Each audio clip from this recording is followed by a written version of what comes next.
Rebirth of dangerous mommy episode 16। Aahan को तभी उस आदमी की आवाज आई, तेरी इतनी हिम्मत, तूने मुझ पर वार किया, अब मैं तुझे नहीं छोड़ूंगा।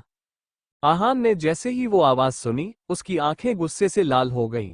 वो आवाज बुककेस के पीछे से आ रही थी। हालांकि वो धीमी थी मगर आहान ने उसे सुन लिया था। वो गुस्से से बुककेस हटाने लगा, मगर वो हट नहीं रहा था। इसके पीछे एक सीक्रेट रूम है, इसे खोलो कोई, आहान गुस्से से बोला। होटल स्टाफ जल्दी से उस बुककेस को हटाने लगे, मगर वो हट नहीं रहा था। तभी आहान ने गुस्से में उस बुककेस पर हाथ मारा, जिससे एक किताब नीचे गिर गई और उसके गिरते ही बुककेस खुल गया। वहां एक सीक्रेट रूम था, शायद वो किताब ही कोड थी। आहान गुस्से से दरवाजे पर लात मारने लगा। होटल स्टाफ उसकी मदद कर रहे थे। जैसे ही बाहर से आते हुए उस शोर को अश्विनी ने सुना, उसकी आंखों में चमक आ गई, जबकि वही बूढ़े आदमी का चेहरा डर के कारण पीला पड़ गया था। इन लोगों को इस रूम के बारे में कैसे पता चला? वो आदमी डरते हुए खुद से बोला। तभी एक ही बार में दरवाजा टूट गया। बूढ़े आदमी ने डरते हुए सामने खड़े आहान को देखा, जो उस वक्त यमराज की तरह लग रहा था। उसे देखकर बूढ़े आदमी के पैर कांपने लगे थे। अंदर मत आना, वरना मैं तुम्हारी बीवी को मार डालूंगा, बूढ़ा आदमी अश्विनी के गले पर एक चाकू रखते हुए बोला। ट्राई कर, उसके बाद मैं तुम्हारे शरीर का हर हिस्सा इस चाकू से काट डालूंगा और यहीं तुम्हारी समाधि बना दूंगा। आहान के शब्द इतने ठंडे थे कि वो बूढ़ा आदमी अपनी जगह से हिल तक नहीं पा रहा था। तभी सिक्योरिटी टीम वहां आ गई और उन्होंने उस आदमी को पकड़ लिया। होटल मैनेजर गुस्से से बोला, आपने हमारे होटल की रेप्यूटेशन डाउन कर ठीक नहीं किया। सबसे जरूरी बात, आपने किसी लड़की का बलात्कार करने की कोशिश की है, आपको इसकी सजा मिलेगी। और सजा मैं दूंगा और कोई नहीं। आहान के ठंडे शब्द उस आदमी के जहान में कपकपी पैदा कर रहे थे। मुझे छोड़ दो, गलती हो गई, मैं खुद को कंट्रोल नहीं कर पाया। वो आदमी हाथ जोड़कर बोला, मगर आहान गुस्से में उसके मुंह पर मुक्का मारता है। उस आदमी के मुंह से खून निकलने लगा था। वो उसके सिर को दीवार पर जोर से मारता है। आहान सर्द आवाज में बोला, तूने मेरी बीवी को गंदे हाथों से छूने की कोशिश कैसे की? बोलते हुए वो चाकू उस आदमी के हाथ में घोंप देता है। ये देखकर सब अंदर तक कांप गए थे, मगर कोई उसे रोकने की कोशिश नहीं कर रहा था। तभी पुलिस वहां आ गई। बूढ़े आदमी ने डर से पीछे हटने की कोशिश की, लेकिन आहान ने और भी गुस्से से उसकी गर्दन को पकड़ लिया। बूढ़ा दर्द से चिल्ला रहा था, मैं तुझे आज जिंदा नहीं छोड़ूंगा। आहान गुस्से से अपनी लाल आंखें उस आदमी की आंखों में डालते हुए बोला। उसके अंदर का हर गुस्सा अब उस आदमी के चेहरे के डर से झलक रहा था। बूढ़ा आदमी अब भी अपनी जान बचाने का बहाना ढूंढने लगा, लेकिन आहान ने उसका गला पकड़कर इतनी जोर से भींच दिया कि उसका सांस रुकने लगा। छोड़ो, छोड़ो, मुझे जाने दो, मुझे माफ कर दो। मैं आज के बाद किसी भी लड़की की तरफ नजर उठाकर देखूंगा तक भी नहीं। आहान ने उस बूढ़े को घूर कर कहा, तेरे जैसे के लिए जमीन के नीचे ही जगह बची है, और ये आहान राठौर तुझे वहीं पहुंचा के रहेगा। जैसे ही आहान ने ये कहा, स्टाफ मेंबर्स जो पहले ही डर से कांप रहे थे, अब पूरी तरह से शॉक में थे। ओ माय गॉड, कहीं ये एएसआर तो नहीं? वही लग रहे हैं। स्टाफ मेंबर्स की हिम्मत कब की खत्म हो चुकी थी। अब उन्हें होटल से ज्यादा अपनी जान प्यारी लग रही थी। कुछ ही देर में वहां पुलिस आ पहुंची।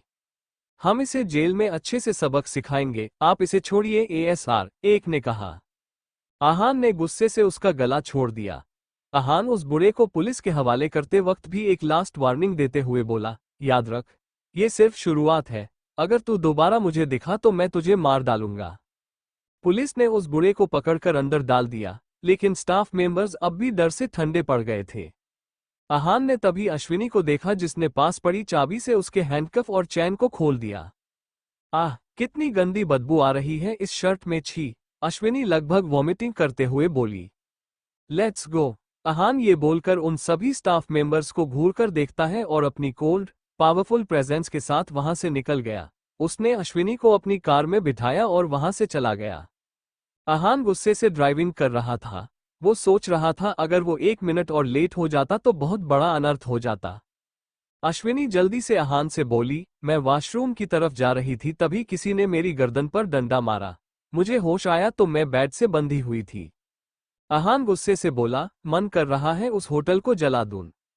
अश्विनी उसके कंधे पर हाथ रखते हुए बोली, शांति से ड्राइविंग करो, ये उनकी गलती है, उन्हें इसकी सजा बाद में दे देना ताकि बाकी कस्टमर्स के साथ ऐसा ना हो।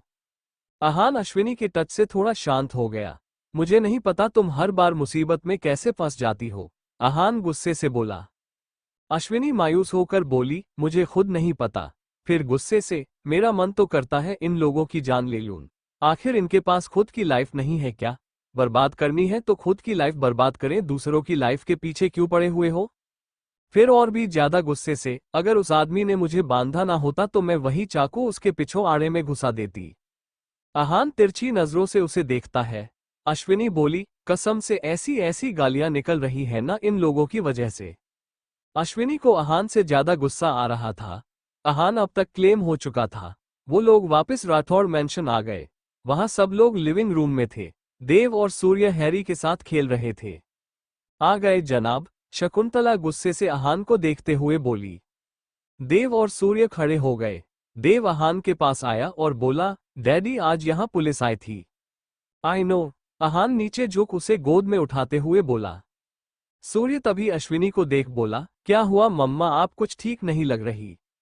अश्विनी बोली, हाँ सूर्य, मैं आज बहुत थक गई हूं। पक्का ना या कुछ और बात है? सूर्य ने शक करते हुए पूछा। अश्विनी बात को टाल देती है और बोलती है, बताओ क्या उस गैंडे ने तुम लोगों को फिर से बुली किया? ये सुन देव हंसते हुए बोला, मम्मा उसकी तो हमने ऐसे बैंड बजाई थी वो कल स्कूल ही नहीं आया। अश्विनी बोली, अरे ऐसा क्या किया? वो मुझे पीटने आ रहा था और फिर खुद ही स्विमिंग पूल में गिर गया। सूर्य एटीट्यूड के साथ बोला। अश्विनी प्राउड मॉम की तरह बोली, चलो मेरे बच्चे अब किसी से बुली नहीं होते। तभी उसकी नजर शकुंतला पर गई जो उसे गुस्से से देख रही थी। ये बुढ़िया कभी नहीं सुधरेगी, अश्विनी मन में बोली। तभी शकुंतला गुस्से से आहान से बोली, आहान। आहान उसकी तरफ देखता है। माना कि तुम अपने बाप से नफरत करते हो मगर ये मत भूलो वो जैसे भी हैं तुम्हारे पापा हैं, उनकी तुम्हें हेल्प करनी चाहिए। ये सुन आहान का चेहरा सर्द हो गया। अवंतिका की आहान के गुस्से से वैसे ही डर लगने लगा और जब शकुंतला ने ये सवाल किया उसका दिल जोर जोर से धक धक करने लगा। मां पर अवंतिका इससे पहले अपनी बात पूरी कर पाती शकुंतला गुस्से से बोली, तुमसे पूछा मैंने? अवंतिका अपना सिर नीचे कर लेती है। आहान बोला, मैं क्या मदद कर सकता हूं? शकुंतला गुस्से से बोली, वो पुलिस सीबीआई और एफबीआई से बचकर पता नहीं कहां छुपे हुए हैं। तुम आखिर उन्हें ये क्यों नहीं बता देते कि उन्हें बस फंसाया जा रहा है? पहले जैसे सब नॉर्मल कर दो, कम से कम उनके लिए नहीं तो कम से कम राठौड़ खानदान की रेप्यूटेशन के बारे में सोचो। अवंतिका ने जैसे ही ये कहा आहान सर्द आवाज में बोला, मुझे इससे फर्क नहीं पड़ता वो कहाँ है। मेरी तरफ से रणविजय उसी दिन मर गए थे जब उन्होंने मेरी मां को चीट किया था। बोलते हुए आहान अवंतिका को देखता है। अवंतिका डर रही थी। आहान फिर देव को नीचे उतार अपने रूम में चला गया। शकुंतला अपना सिर पीटने लगी। हे भगवान, इस घर को किसी की नजर लग गई। बेटा बाप से इतनी नफरत करता है और बाप पता नहीं कहां कहां भटक रहा है। राजवीर तभी वहां आया और गहरी सांस लेते हुए बोला, शकुंतला सुधर जाओ, हर वक्त रोना अच्छा नहीं है, इससे घर में नेगेटिव ऊर्जा आती है। अश्विनी को तभी कुछ याद आया और उसके होठों पर एक हल्की सी हंसी आ गई। इस दुनिया में ज्यादातर रिश्ते बस अपने मतलब के लिए होते हैं, जब मतलब पूरा हो जाए वो रिश्ते टूट जाते हैं। शकुंतला खुद भी नहीं जानती उसके साथ कौन क्या करने वाला है। अश्विनी खुद से इविल स्माइल करते हुए बोली और देव सूर्य को वहां से लेकर अंदर चली गई। देखा देखा उस लड़की को बिल्कुल भी फर्क नहीं पड़ रहा है मेरा बेटा कहाँ है कहाँ नहीं। राजवीर बोला, और तुम क्यों चाहती हो उसे फर्क पड़े? उसे फर्क पड़ना भी नहीं चाहिए। ये सुन शकुंतला गुस्से से बोली, क्यों? वो तो यहाँ की होने वाली बहू थी ना? राजवीर बोला, हाँ है, पर रणविजय जैसे इंसान के लिए नहीं। आपका क्या मतलब है?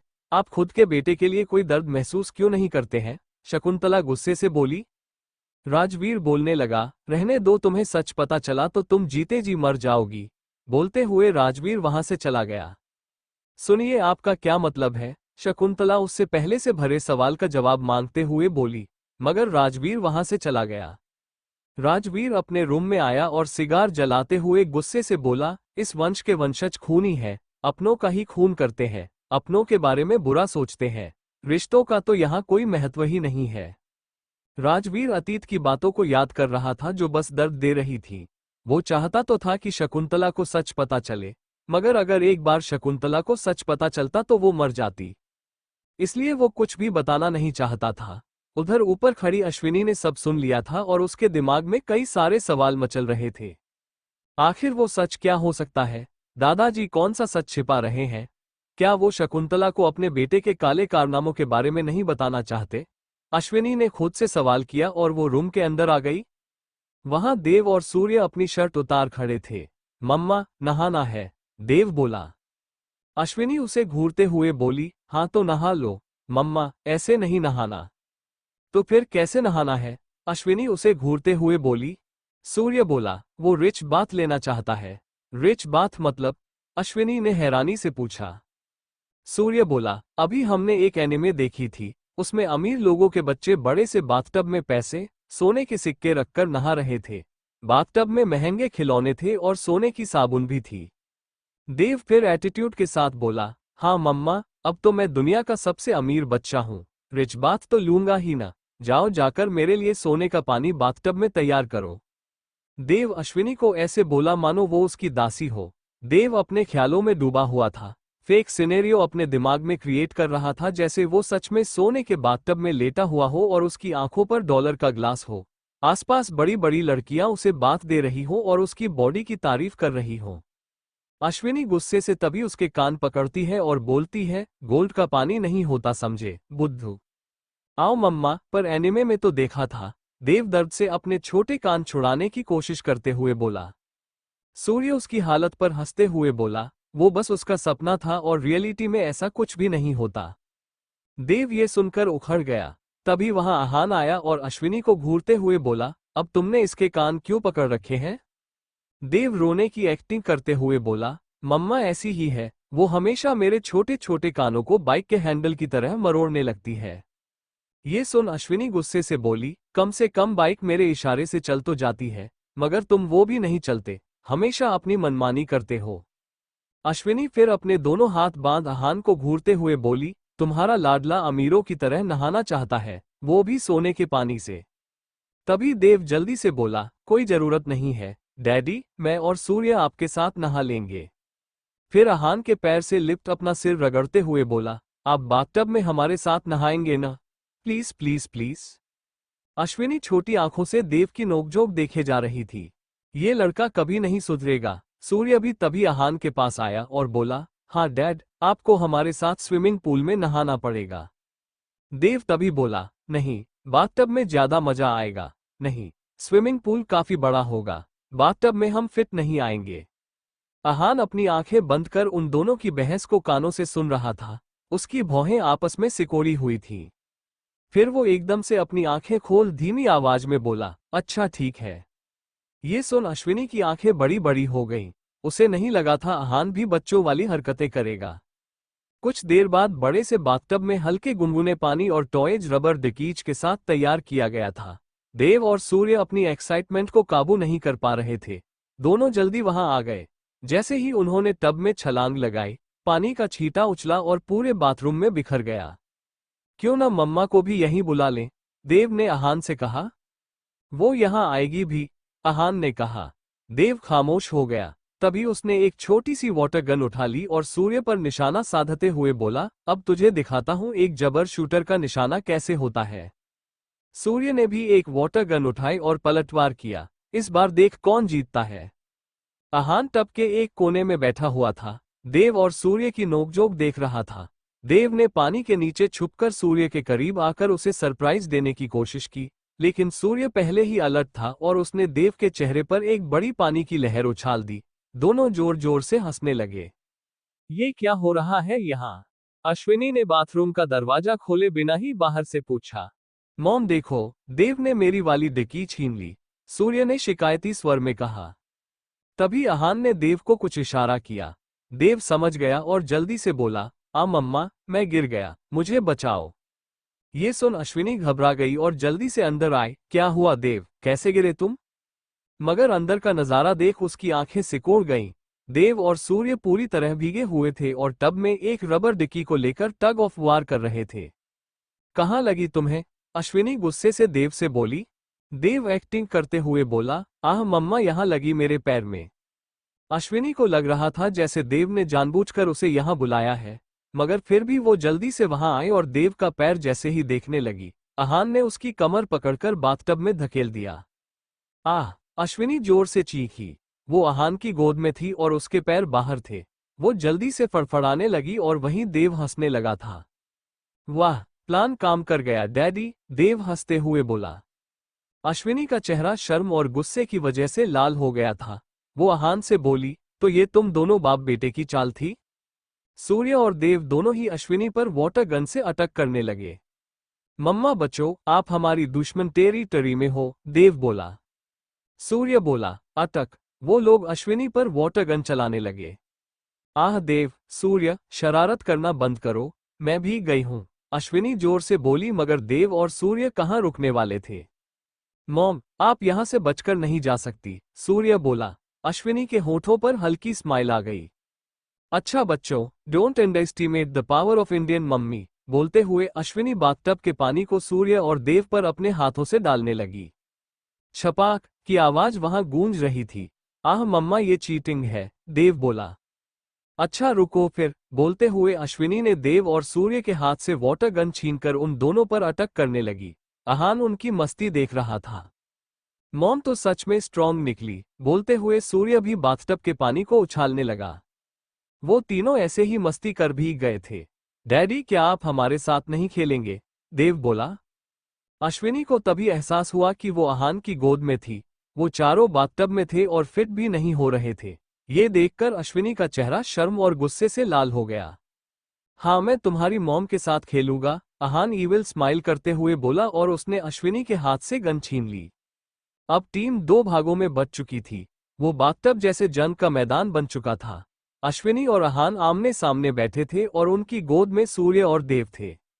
अश्विनी ईविल स्माइल करते हुए आहान पर अटैक करते हुए बोली, हमले के लिए तैयार हो जाओ mister Aahan Singh Rathore. Aahan evil smile करता है और अश्विनी पर गन पॉइंट कर देता है। डैडी, मैं आपको मम्मा के अटैक से प्रोटेक्ट करूंगा, देव अपनी शील्ड को आगे करता है। मैं भी मॉम को प्रोटेक्ट करूंगा, सूर्य गुस्से से बोलकर कैप्टन अमेरिका की टॉय फॉर्म वाली मिनी शील्ड को आगे कर लेता है। तुम्हें लगता है ये शील्ड मेरे अटैक से तुम्हारी मॉम को बचा पाएगी? आहान ईविल स्माइल कर बोला। सूर्य गुस्से से बोला, मुझे खुद पर पूरा यकीन है, मैं मम्मा को गन शॉट से बचा लूंगा। तभी अश्विनी अपने होठों के कोने को तिरछा करते हुए बोली, mumma is not less than anyone, वो एक एक की चटनी बना देगी सूर्य। बोलते हुए अश्विनी आहान पर अटैक करती है। आहान बच जाता है। उन लोगों के बीच ऐसे ही मस्ती चल रही थी।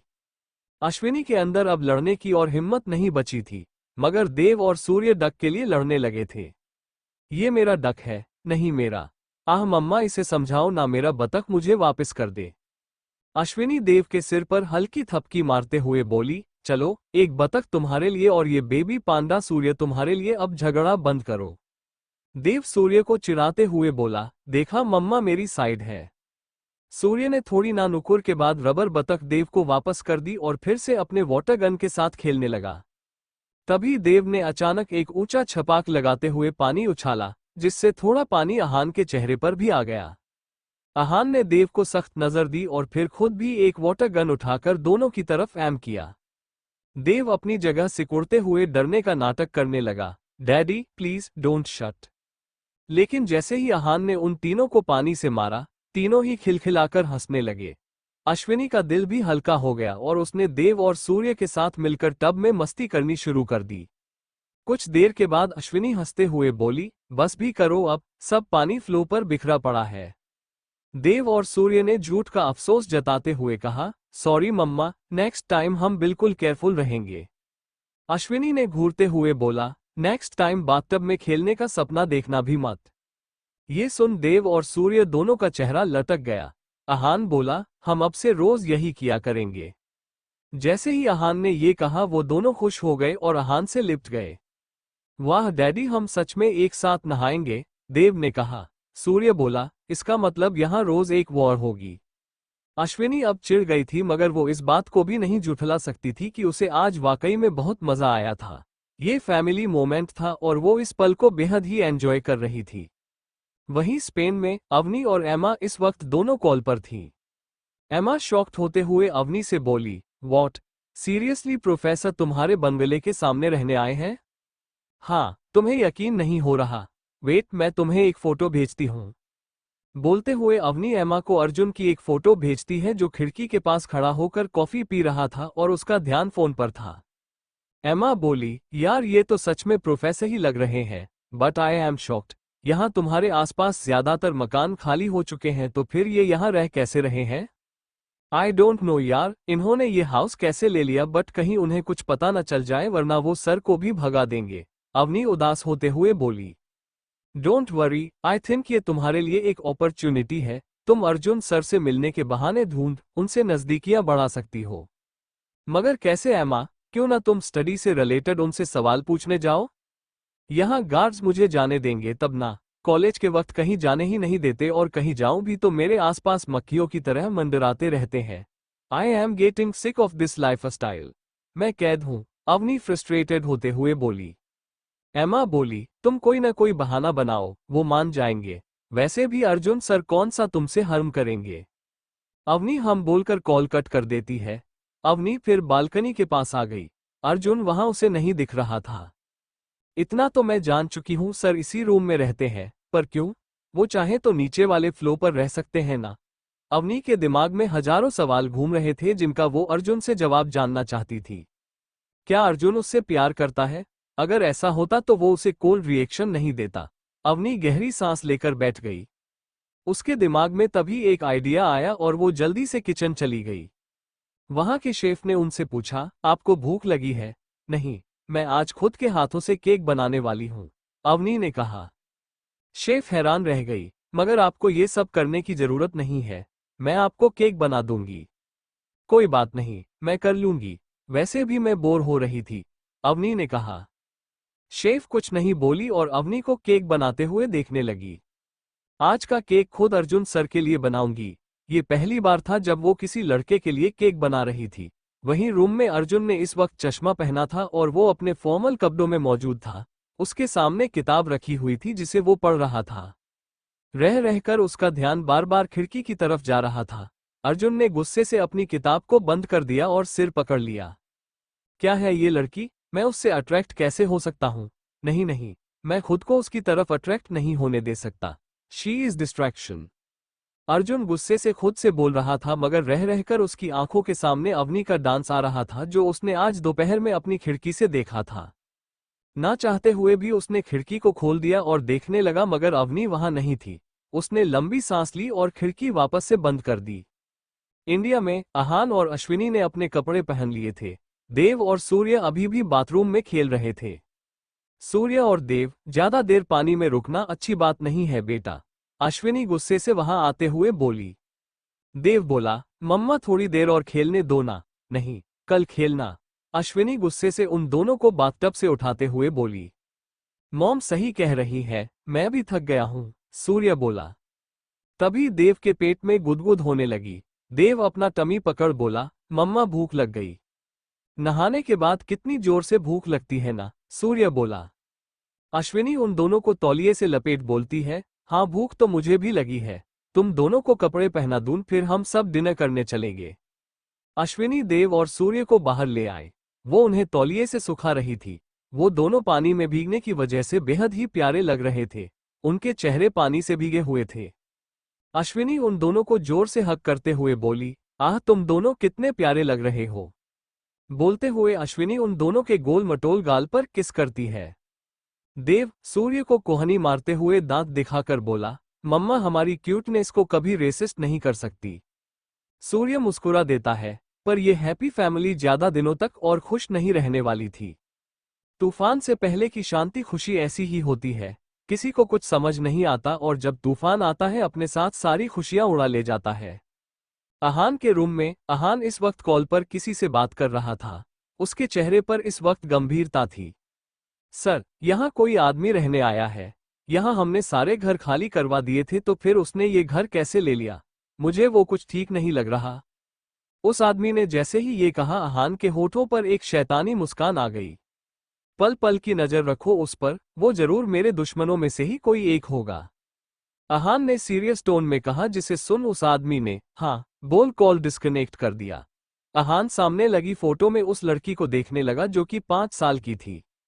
आज तक तुम्हारे बारे में मैंने किसी को कुछ नहीं बताया, तो फिर वो तुम्हारे तक कैसे गया?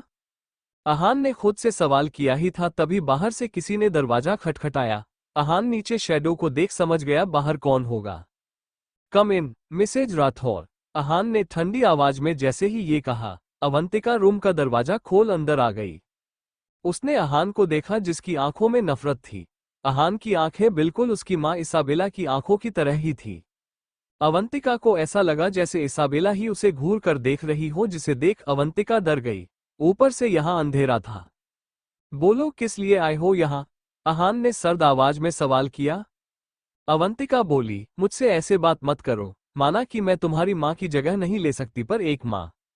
सोचना भी मत खुद को मेरी मां से कंपेयर करने की। मेरा कोई माँ बाप नहीं है। आहान के शब्द उस रात के सन्नाटे में हॉरर साउंड कर रहे थे। अवंतिका गहरी सांस लेती है और बोलती है, ठीक है। आहान उसे घूरते हुए बोला, बोलो क्यों आए हो यहां? अवंतिका बोली, मुझे मेरी बच्ची से मिलना है। 5 साल हो गए, बस 2 बार ही उसे देखा है। बोलते हुए अवंतिका की आवाज कांप रही थी और आंखों में आंसू लिए वो आहान के सामने खड़ी थी। आहान के होठों पर हल्की शैतानी हंसी थी। हम अभी से मिलना है तुम्हें? आहान ने कहा। अवंतिका ने अपना सिर हाँ में हिला दिया। आहान खिड़की के पास आ गया और उसकी तरफ पीट कर खड़ा हो गया। ठीक है, कुछ टाइम बाद सही समय देख मैं खुद उसे इंडिया बुला लूंगा। ये सुन अवंतिका के होठों पर मुस्कुराहट आ गई। अब मेरे रूम से निकलो, आहान ने रूड और एरोगेंट वॉइस में कहा। अवंतिका को आहान का बिहेवियर रूड लगता था, मगर वो पहले खुद भी तो ऐसे ही उससे बिहेव करती थी। पर बाद में वो सुधर गई थी जब उसे रणविजय की सच्चाई पता चली थी। हो सके तो मुझे माफ कर देना आहान। बोलते हुए अवंतिका वहां से चली गई। आहान के जहन में जितनी रणविजय और अवंतिका के लिए नफरत थी, उससे कहीं ज्यादा अवी के लिए प्यार था। अवनी अपने मैंशन के हॉल में आगे पीछे चलते हुए बड़ी गुस्से में थी। पिछले 1 घंटे से ट्राई कर रही थी, मगर हर बार जब भी वो अर्जुन के घर जाने की कोशिश करती, गार्ड्स उसके रास्ते में आ जाते। उसका केक भी अब तक रेडी हो चुका था। आज उसने अपनी स्टडीज के बहाने अर्जुन के पास जाने का प्लान बनाया था, लेकिन गार्ड्स को जब भी कुछ समझाती, वो सिर्फ एक ही जवाब देते। हमारी ऑर्डर्स क्लियर है अवनी मैम। सर ने मना किया है कि आप कहीं भी बिना परमिशन के जाएं। आखिर में अवनी ने अपनी झुंझलाहट के साथ उन्हें समझाया, देखो मैं बस कुछ स्टडी नोट्स लेकर वापस आ जाऊंगी, और उन्हें ये केक देने भी जा रही हूँ। और ये जरूरी है, तुम लोगों को इतनी टेंशन लेने की जरूरत नहीं है। वैसे भी एग्जाम्स आ चुके हैं मेरे। गार्ड्स ने एक दूसरे की तरफ देखा और कुछ पल के लिए सोच में पड़ गए। उनके चेहरों पर हल्की झिझक थी, लेकिन अवनी के गुस्से भरे चेहरे के सामने उन्होंने हार मान ली। अच्छा, लेकिन बस कुछ देर के लिए, गार्ड ने कहा। अवनी की आंखों में चमक आ गई और वो एक छोटी सी जीत का एहसास करते हुए अर्जुन के घर की तरफ बढ़ गई। जैसे ही वो उनके डोर के पास पहुंची, उसका दिल जोर जोर से धड़क रहा था। उसने डोरबेल बजाई और कुछ सेकंड्स के बाद अंदर से कदमों की आहटें सुनी। दरवाजा खुलते ही अर्जुन सामने नजर आए। उन्होंने अपने फॉर्मल कपड़े पहने हुए थे और आंखों पर चश्मा था, जो उनके थोड़े थके हुए चेहरे को और भी सीरियस बना रहा था। अवनी, तुम यहाँ क्या कर रही हो? अर्जुन ने भौहें सिकोड़ते हुए बोला। अवनी ने अपना सांस संभालते हुए जवाब दिया, सर, एक्चुअली कुछ स्टडी रिलेटेड सवाल है। मैं सोच रही थी कि अगर आपके पास टाइम हो तो थोड़ा हेल्प मिल जाए। अर्जुन ने कुछ सेकंड के लिए उसे घूरा और फिर आहिस्ता से दरवाजा थोड़ा और खोला। ओके, अंदर आओ। जैसे ही अवनी अंदर आए, उसका दिल और तेज धड़कने लगा। ये पहली बार था जब वो अर्जुन के घर के अंदर थी। घर में सब कुछ इतनी सफाई और सिंप्लिसिटी से सजा था कि वो कुछ देर के लिए बस इधर उधर देखने में मशगूल हो गई। अर्जुन ने उसके सामने सोफा पर बैठने का इशारा किया और वो खुद सामने वाली चेयर पर बैठ गए। तो क्या डाउट्स हैं? अर्जुन ने सीधे मुद्दे पर आते हुए पूछा। अवनी अंदर आ गई तभी अर्जुन ने पीछे से आवाज लगाए, पूछो क्या डाउट पूछने के लिए आए हो? अवनी ये सुन हल्की सी स्माइल के साथ बोली, वो मैं बाद में पूछूंगी। मैंने आज केक बनाया है, क्या आप खाएंगे? ये सुन केक की तरफ देखता है और घूरते हुए उसे बोलता है, मुझे केक बिल्कुल भी पसंद नहीं। उसका जवाब सुन अवनी मायूस हो गई। रियली आप केक नहीं खाते? केक तो सबका फेवरेट होता है, अवनी ने कहा। उसने इतना प्यार से केक बनाया था, वो चाहती थी कम से कम अर्जुन उसका एक बाइट तो ले। अर्जुन साफ मना करते हुए बोला, मैंने बोला ना मुझे केक पसंद नहीं। तुम डाउट पूछने के लिए आई थी ना, पूछो। अवनी अब और जिद नहीं करती है और स्टडी टेबल पर बैठ जाती है। अर्जुन उसके पास एक और चेयर लाकर बैठ गया, जिससे अवनी के दिल की धड़कनें तेज हो गईं। लेकिन अवनी ने अपनी फीलिंग्स को कंट्रोल किया और अपनी नोटबुक्स पर ध्यान दिया। अर्जुन ने अपना रुखा अंदाज बनाए रखते हुए कहा, पूछो जो भी डाउट्स है, वक्त बर्बाद मत करो। अवनी ने सोचा, ये मौका है कि थोड़ी देर और अर्जुन के साथ बातें कर सकती है, तो उसने जानबूझकर कुछ ऐसे बिजनेस से जुड़े सवाल पूछने शुरू किए जो जरूरी भी नहीं थे। सर, आपके हिसाब से किस तरह की कंपनियों में ग्रोथ अपॉर्चुनिटीज ज्यादा होती हैं? अवनी ने पूछा, अपनी नोटबुक पर पेन घुमाते हुए। अर्जुन ने उसके सवाल पर थोड़ा गुस्सा दिखाते हुए कहा, ये तुम्हें अब तक नहीं पता। मुझे लगा तुम सीरियस हो स्टडीज को लेकर। तुम आज सिर्फ केक लेकर आए हो और बकवास करने आए हो क्या? अवनी ने अपने आप को संभालते हुए कहा, आपका जवाब ही सुनने आए हूं सर। अर्जुन उसकी तरफ थोड़ी देर तक गुस्से से देखता रहा, लेकिन फिर उसने क्वेश्चन का जवाब देना शुरू किया। वो अपने आंसर्स में इतना खो गया था कि अवनी भी थोड़ी देर के लिए उसकी बातें सुनते हुए उसकी नजर से नहीं हट रही थी। जैसे ही वो अपना आंसर कंप्लीट कर रहा था, अवनी ने थोड़ा और पर्सनल सवाल पूछा, सर, आपने कभी अपना बिजनेस स्टार्ट करने के बारे में सोचा है?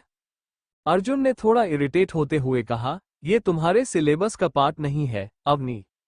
उसके जवाब पर अवनी हल्की सी हंसी और बोली, सर, बस वैसे ही पूछ लिया। आप हमेशा इतने स्ट्रिक्ट क्यों रहते हैं? अर्जुन उसके सवाल पर उसकी तरफ एक इंटेंस नजर से देखने लगा, ये तुम्हारा काम नहीं है जानने का। आधे घंटे बाद अवनी खड़ी हुई और बोली, सर, अब मैं घर जा रही हूँ। अवनी बोर हो गई थी क्योंकि अर्जुन सिर्फ उसके डाउट क्लियर करने पर ही ध्यान दे रहा था और बीच बीच में वो उसे ताना भी मार रहा था, जिससे अवनी इरिटेट हो गई थी। ये इंसान आखिर खुद को समझता क्या है? कुछ भी कहेगा। मैं अब यहाँ रुकूंगी ही नहीं, अवनी बोली। हाँ जाओ, अर्जुन ने बड़े ही आराम से कहा। अवनी ने अपना एक पैर आगे बढ़ाया ही था, तभी अचानक से ठीक से न चलने की वजह से उसका पैर मुड़ा और वो अर्जुन की गोद में जा गिरी। आह! अवनी अपनी आंखें बंद कर जोर से चिल्लाई। मगर जब उसे ये रियलाइज हुआ उसे कोई चोट नहीं लगी है, उसने अपनी आंखें खोल अर्जुन की तरफ देखा। अर्जुन गुस्से से उसे देख रहा था। अवनी खुद को अर्जुन की गोद में पाकर शॉक्ड थी। अवनी डर छुपाने की कोशिश की और धीरे से बोली, सॉरी सर, वो बस एक्सीडेंटली हुआ। मैंने ऐसा कुछ नहीं सोचा था। अर्जुन भी शॉक्ड था, मगर उसने अपनी ठंडी आवाज में कहा, अपने डाउट्स क्लियर करने आए हो या इंटेंशंस? ये सब ड्रामा यहाँ नहीं चलेगा। अर्जुन अपनी रूड वॉइस में बोला था, जिसे सुन अवनी ने अपने हाथों की मुठियां आपस में कस लीं। अवनी ने अर्जुन के रूड जवाब को सुन अपने आप को संभालने की कोशिश की। उसके दिल में थोड़ी सी नाराजगी और थोड़ा सा दुख था, लेकिन वो अपने इमोशंस को कंट्रोल में रखने की कोशिश कर रही थी। थोड़ी देर के लिए दोनों के बीच एक सन्नाटा सा छा गया। अर्जुन अपने यूजुअल एटीट्यूड में ही था, जैसे कुछ हुआ ही नहीं। लेकिन अवनी के लिए ये मोमेंट कुछ ज्यादा ही ऑकवर्ड और एम्बेरेसिंग था। वो उसकी गोद से उतर गई। अवनी ने अपने आप को संभालते हुए कहा, मुझे लगता है मुझे अब चलना चाहिए। सर, शुक्रिया डाउट्स क्लियर करने के लिए। उसके चेहरे पर अब एक फोर्स्ड स्माइल थी, जो क्लियरली दिखा रही थी कि वो बस यहां से निकलना चाहती है। अर्जुन ने अपने यूजुअल कोल्ड एक्सप्रेशन के साथ कहा, जा सकती हो, और अगली बार आना है तो स्टडीज के साथ सीरियसली आना। अवनी ने बिना कुछ और कहे अपना बैग उठाया और दरवाजे की तरफ चल दी। लेकिन जाते जाते उसके दिल में एक इरादा था। उसने सोचा कि वो अर्जुन को अपनी वैल्यू जरूर दिखाएगी और आगे से ऐसी इंसल्ट टॉलरेंट नहीं करेगी। जब वो दूर तक निकल गई, अर्जुन ने एक पल के लिए उसके बारे में सोचा और उसकी अजीब सी स्माइल याद आई। लेकिन फिर उसने अपने थॉट्स को झटक दिया। ये सब सोचने का वक्त नहीं है, उसने खुद से कहा। अवनी जब घर पहुंची तो उसके मन में अब भी अर्जुन के रूड वर्ड्स घूम रहे थे। वो अपना चेहरा पिलो में छुपाकर रोने लगी। ट्रस्ट मी, मैंने ऐसा कुछ भी नहीं सोचा था, वो बस एक एक्सीडेंट ही था। अवनी से कभी किसी ने ऐसे रूडली बात नहीं की थी, इसलिए वो रो रही थी। उसने सोचा, आखिर वो इतना रूड क्यों है? क्या उसे किसी चीज की परवाह भी है? लेकिन उसने अपने दिल को संभालते हुए डिसाइड किया कि वो अर्जुन की नेगेटिविटी को और बर्दाश्त नहीं करेगी। उधर अर्जुन अभी भी उस चेयर को देख रहा था जिसपे थोड़ी देर पहले अवनी बैठी थी। क्या मैं कुछ ज्यादा ही रूड था? पर मैं क्या करूं, मैं खुद का बिहेवियर उसके सामने कंट्रोल भी तो नहीं कर सकता। After all she deserves it. Arjun गहरी सांस लेते हुए बोला। उसे कुछ भी समझ नहीं आ रहा था। एक और वो अपने दिल से लड़ रहा था, जिससे अवनी का ख्याल बार बार उसे खाए जा रहा था। दूसरा वो अपने दिमाग से लड़ रहा था, जिसे अवनी बिल्कुल भी पसंद नहीं थी। इंडिया में अश्विनी सोकर उठी। उसने सबसे पहले अपना फोन चेक किया। उसमें उसकी एक सबसे पुरानी फ्रेंड का मैसेज था। हाय अश्विनी, कैसी हो? अश्विनी ने उस मैसेज का रिप्लाई देते हुए कहा, रूही तुम इतने दिनों बाद कहाँ थी? तभी रूही ने उसे कॉल कर दिया। Good morning. पीछे से रूही की स्वीट सी आवाज आए। ये उसकी स्कूल टाइम की फ्रेंड थी, जिससे उसका अब ज्यादा बात तो नहीं होता था, मगर जब भी होता अश्विनी को पुरानी मेमोरीज याद आ जाती थी। अश्विनी ने कहा, वेरी गुड मॉर्निंग, और आजकल कहाँ हो? दिखाई नहीं देती। अरे यार, मैं इंडिया में कहाँ हूँ। मेरा तो काम के सिलसिले में कभी इटली लंदन ऐसे जाना लगा ही रहता है। अश्विनी हंसकर बोली, अरे वाह, तुम वर्ल्ड टूर कर रही हो। वैसे भी तुम्हारा ड्रीम था ना। भाड़ में जाए ऐसा ड्रीम, ऐसे थोड़ी न करना था वर्ल्ड टूर। एक तो काम ही इतना है, समझ नहीं आता लाइफ एंजॉय करूं या बस काम करती रहूं। रूही ने इरिटेटिंग भरी आवाज में कहा। क्या तुम अब भी एक डायरेक्टर हो? अश्विनी ने पूछा। हाँ यार, और अब एक सॉन्ग की शूटिंग के लिए इंडिया आ रही हूँ। मगर कोई रोल के लिए ना ही एक्ट्रेस मिल रही है और सॉन्ग के लिए ना ही कोई अच्छी सी सिंगर जिसमें आवाज मरमेड जैसी मैजिकल हो, और जो मिले हैं वो ज्यादा चार्ज कर रही है। अब तू ही बता मैं क्या करूं? रूही ने कहा। अश्विनी अपनी चिन पर हाथ रख सोचते हुए बोली, पर ऐसा कैसे हो सकता है? इतने लोग हैं जिनकी आवाज बेहद सुरीली है और वो कम पैसों में भी काम करने के लिए तैयार है। अरे मैटर ये नहीं है यार। तो क्या है? मैटर ये है कि आरव सिंघानिया की न्यू मूवी की डायरेक्टर हूँ। ओह आरव। अश्विनी शॉक्ड होते हुए बोली, तुम जानती हो? रूही ने पूछा। हाँ, मल्होत्रा मैंशन में पार्टी थी, तब एक बार मिला था, अश्विनी ने कहा।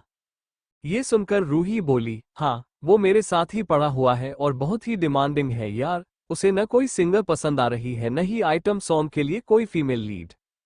फिर गहरी सांस लेकर, वैसे तुम्हें भी तो सिंगिंग आती है ना, और तुम सुंदर भी हो, क्या तुम ये काम करना चाहोगी? ये सुन अश्विनी के माथे पर सलवटें आ गईं। क्या मैं? अश्विनी ने कहा। रूही बोली, प्लीज अश्विनी मना मत करना, एक आखिरी होप बस तुम ही हो। अश्विनी ने कहा, पर मुझे ये सब नहीं आता और नहीं मैं करना चाहती हूँ। एट लिस्ट सिंगिंग तो कर सकती हो ना? ये तो तुम्हारी हॉबी थी। अगर ये गाना वायरल हो गया तो तुम फेमस हो जाओगी और तुम्हारा करियर भी काफी आराम से सेट हो जाएगा। तुम सिंगर बनना चाहती थी ना? रूही बोले जा रही थी। उसकी आवाज में आश थी, शायद अश्विनी मान जाए। अश्विनी थोड़ी देर के लिए सोचती है और बोलती है, ओम, ठीक है, मैं सिंगिंग के लिए रेडी हूँ। सिर्फ सिंगिंग के लिए, ओके? ये सुनकर रूही खुश हो गई। Thank you Ashwini. No need. तुम इंडिया कब आ रही हो? अश्विनी ने पूछा। रूही बोली, आज फ्लाइट बुक कर ली है, जैसे ही इंडिया आऊंगी तुमसे जरूर मिलूंगी। अश्विनी हाँ बोलती है और कॉल रख देती है। अश्विनी फिर खुद से कुछ सोचने लगती है, मुझे ऐसा क्यों लग रहा है जैसे ये सब जानबूझकर हो रहा हो। अश्विनी को वैसे भी आरव कुछ ठीक नहीं लगता था। उस रात जब वो उसे पार्टी में मिली थी, तभी से वो उसे अजीब लगता था, और खासकर उसकी आंखों में अपने लिए इमोशंस। नहीं, मैं बस ज्यादा सोच रही हूं, मुझे इन सब में अपना टाइम वेस्ट नहीं करना चाहिए। पर आहान, क्या वो मान जाएगा? अरे मैं सिंगिंग ही तो कर रही हूँ। वैसे भी मेरा ड्रीम था मैं गाना गाऊं और मेरी आवाज सबके दिलों में उतर जाए। अश्विनी चाहती थी आहान उसे मना न करे। वो जल्दी से नहाने चली गई। उसने सोचा जब राइट टाइम आएगा तब वो इस बारे में आहान से खुद बात करेगी। वहीं दूसरी तरफ इटली में रूही ने किसी को कॉल किया। उसके चेहरे के एक्सप्रेशंस इस वक्त गंभीर थे। फोन के दूसरी तरफ गहरा सन्नाटा था, जिसे ब्रेक कर रूही बोलने लगी। हेलो आरव। पीछे से आरव की आवाज आई। क्या तुमने अपना काम पूरा किया? रूही जल्दी से बोली, हाँ मैंने उसे बोल दिया है और वो मान भी गई है। ये सुन जैसे आरव के होठों पर जीत की मुस्कुराहट आ गई थी। रूही तभी सामने वाली वॉल को घूरते हुए बोली, तुम बड़े ही अजीब हो आरव। सालों पहले मैंने बस तुम्हें अश्विनी और मेरी पिक दिखाई थी, तभी से तुम उसके पीछे पड़े हो। भूलो मत वो एक बच्चे की माँ भी है। मैं पीछे नहीं पड़ा हूँ, मुझे बस उसकी वॉइस को सुनना है, आरव ने कहा। ओह रियली, बहाना मत मारो मेरे सामने। रूही ये बोली हुई थी तभी आरव ने कॉल कट कर दिया। ये लड़का कभी नहीं सुधरेगा, रूही मन में बोली। मल्होत्रा मैंशन में नताशा ने आज एक रेड कलर की शॉर्ट ड्रेस पहनी हुई थी। मिताली वहां आई और नताशा से बोलने लगी, रन ऑडिशन देने जा रही हो? नताशा बोली, हाँ मॉम, मैं यही तो करने वाली थी, मगर उस कमीनी ने मेरी रेप्यूटेशन डाउन कर दी। अब जब मैं पिछले एक हफ्ते से कोई न कोई पुण्य किए जा रही हूँ, माफी मांग रही हूँ लोगों से, तो लोग भी थोड़ा थोड़ा कर मेरे सपोर्ट में आ रहे हैं, और वो दिन दूर नहीं जब सब लोग मेरे सपोर्ट में होंगे। नताशा इविल स्माइल कर बोली। मिताली गहरी सांस लेते हुए बोली, मगर ध्यान रहे तुम कहीं इस बार कोई गड़बड़ न कर दो। क्या आपकी मुझ पर ट्रस्ट नहीं है मॉम? ऐसी बात नहीं है, बस तुम्हें जल्द से जल्द अपने करियर को सेट करना होगा, कंट्रोवर्सी से दूर रहना होगा। ऑफ कैमरा में तुम कुछ भी कर सकती हो, लेकिन ऑन कैमरा के सामने टोटल अलर्ट रहना होगा। मैं भी एक्ट्रेस और फैशन डिजाइनर ऐसे ही नहीं बनी थी, मिताली उसे समझा रही थी। वो बोलने लगी, yup I got it mom, bye, अब मैं जा रही हूँ। बोलते हुए नताशा अपनी मॉम को किस देकर अपना पस टांग वहां से चली गई। देव और सूर्य बातें करते हुए क्लासरूम के पास पहुंचे। जैसे ही वो क्लास के दरवाजे के पास आए, सूर्य की नजर दरवाजे के नीचे कुछ ड्रॉप्स पर पड़ी। सूर्य ने देव का हाथ पकड़ते हुए कहा, देव रुक, ये कुछ अजीब लग रहा है। क्या हुआ भैया? देव ने कंफ्यूज होकर पूछा। शश, वो नीचे देख। देव उन ड्रॉप्स की तरफ इशारा करता है। देव नीचे देखता है तो उसकी आईब्रोज आपस में सिकुड़ जाती है। देव ने झुककर देखा और कहा, लगता है ये गोली का काम है। लास्ट टाइम हमने उसको सबक सिखाया था, तो इस बार वो हमसे बदला लेने का सोच रहा है। तब तक गोली दरवाजे के पीछे छुपा हुआ था और उसके चेले सैंटी, बंटी और तान्या उसके साथ थे। तभी सूर्य ने ऊपर देखा, एक रस्सी अंदर की ओर जा रही थी। देव वो देख रस्सी, लगता है इन लोगों ने ऊपर कुछ टांग रखा है। देव इविल स्माइल करते हुए बोला, भैया मैंने कार्टून में देखा है, हम जब ऐसी सिचुएशन में अंदर आते हैं तो बाल्टी का सारा पानी हमारे ऊपर गिर जाता है। हमें कुछ करना होगा, ये ऐसे नहीं मानेगा, सूर्य ने कहा। तभी उनकी नजर सामने से आती हुई मैथ्स टीचर पर गई। देव के दिमाग में एक आइडिया आया और वो सूर्य को खींचते हुए एक क्लास में ले गया। अब तुम मुझे यहाँ क्यों लाए हो? सूर्य उसे घूरते हुए बोला। तभी उन दोनों ने झांककर बाहर देखा, मैथ्स टीचर उनकी क्लासरूम के दरवाजे के बाहर खड़ी थी। ये पीरियड मैथ्स का नहीं है, फिर भी मैथ्स टीचर यहाँ क्या कर रही है? तभी मैथ्स टीचर गेट ओपन करती है। गोलू जो होठों पर डेविल स्माइल लिए खड़ा था, बोला, लगता है वो दोनों आ गए, हे। गोलू ने रस्सी खींच दी और पेंट से भरी बाल्टी सीधा टीचर पर जा लगी, जो तभी क्लास में एंटर कर रही थी। टीचर सीधा मुंह के बल गिर गई और उनके हाथ में जो बुक्स थी वो भी नीचे गिर गई। पूरी क्लास में हंसी की आवाजें गूंजने लगी। देव और सूर्या जल्दी से क्लास में आ गए। देव ने हंसी दबाते हुए कहा, इस बार गेंडे ने खुद अपने पैर पे कुल्हाड़ी मार दी। अब देखो टीचर क्या करती है।